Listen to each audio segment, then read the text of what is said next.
We're loving having your company here for finals day at the Rip Curl Pro Bells Beach. Mick Vanning into the final.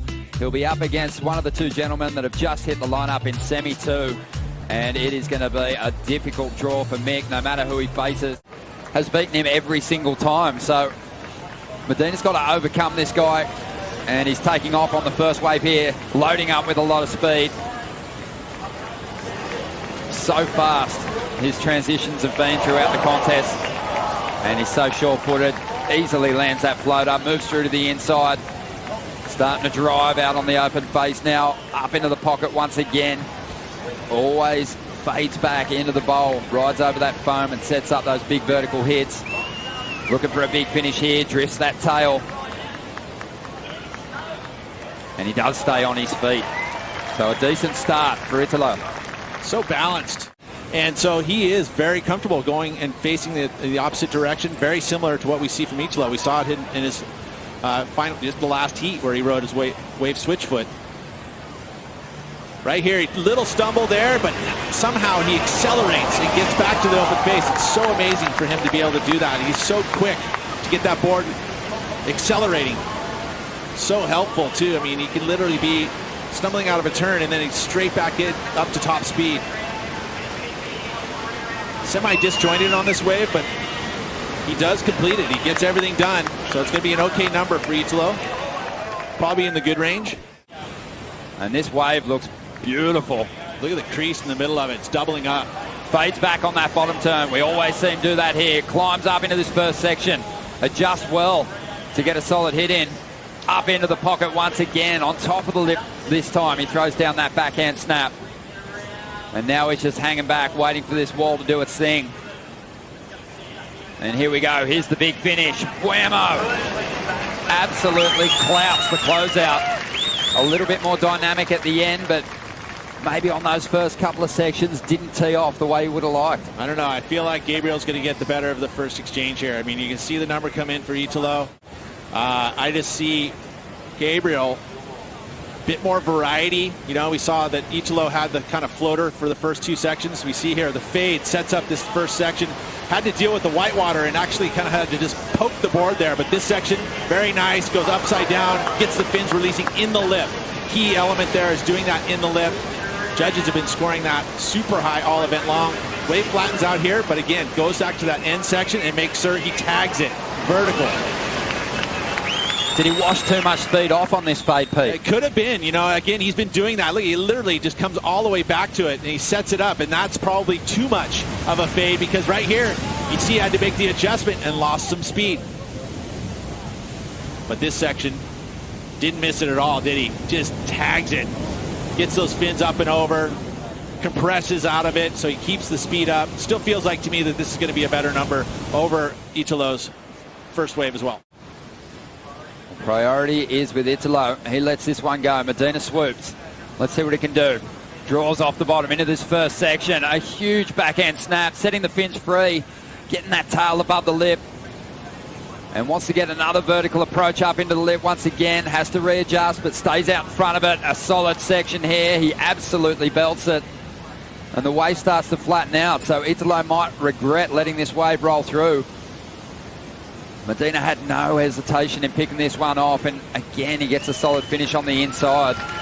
Such amazing flow on that wave, too. I mean, literally, it is top to bottom from the start of the wave to the finish. I mean, there was one little double pump out of the bottom turn, but it didn't even look like it was really even a double pump. See how he mixes it up. Where he points his board is always straight up in the lip. There, gets the release with the tail out of it. Then the carve, drives through it. Sets it up again off the bottom, waits, and tags it. Gosh, so good in his timing here. It gets a little release underneath it. So showing some variety. Great flow. As this wave loads up again through this inside, this is going to be the best number of the heat right here. And I think you're right. I think a bit of an error by Italo with that priority to let that wave go and no more waves out the back. So lead's going to go to Gabriel. We'll have a look on the outside here. Medina having a look at it. Not much he can do there because Italo does have that priority and he opts to use it. Draws off the bottom, big section. Hangs onto that move and this time gets his timing right and belts it. Setting up this inside. We've seen him turn in big numbers with just a couple of huge turns. That's what he's going to have to do here. He's going to drive up into this pocket. Gets there nice and early, rides out of that move. And he's had some great celebrations. There's another. He's having a ball, isn't he? I mean, but look at this first section. Bang. Does well, but look at this one. This is the better one. As he goes straight up right there, that's the backhand advantage, is you can go mid-face, and then right in the apex of the peak, you can just go that much more vertical. And look at how steep this section is. That's where you can go early to produce that 9 on that last wave and take the lead when she knows that there was so much pressure there. She did not buckle.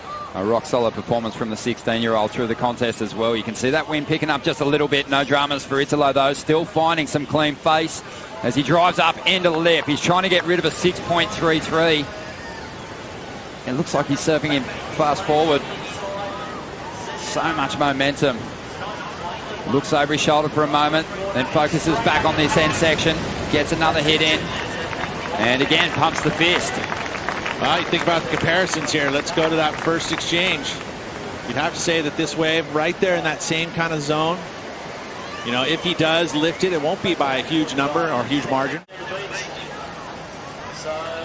He's on those Timmy Pattersons, which he's been, you know, his biggest successes are coming off of riding these boards. So solid under his feet. You remember there was the floater maneuvers that got him the 6.33. These are more carving, snapping maneuvers. You talk about the fact that he was in fast forward. He is. He's looking so quick down the line, through his bottom turns, through his top turns especially. I mean, he accelerates through turns, and it looks like he is going to improve. Did he do enough? No, he didn't. And there's just a couple of little errors. You know, and he felt like it was almost a mistake by not waiting on for that next wave, but it ended up being probably the best opportunity. But that little stickiness there on the best move. Again, the carve here, and realizing at this point this wave flattened out in a big way. Not a lot of scoring potential when the wave is not vertical face like that. He needed it to stand up and just be tagging it through this inside section. You look at comparisons throughout this heat. I mean, his 7.6 was much better than this one. But if he pulls that off, then there's something to think about. We haven't seen a lot of innovation and progression, and that would have definitely had the judges going,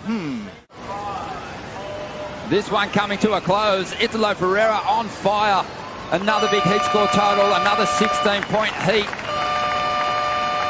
for the 23-year-old. And he will take on Mick Fanning. Mick Fanning touted this guy as a future world champion in his rookie season. And now Mick, in order to try and become the most winning surfer here at Bells Beach, has to overcome this excitement machine.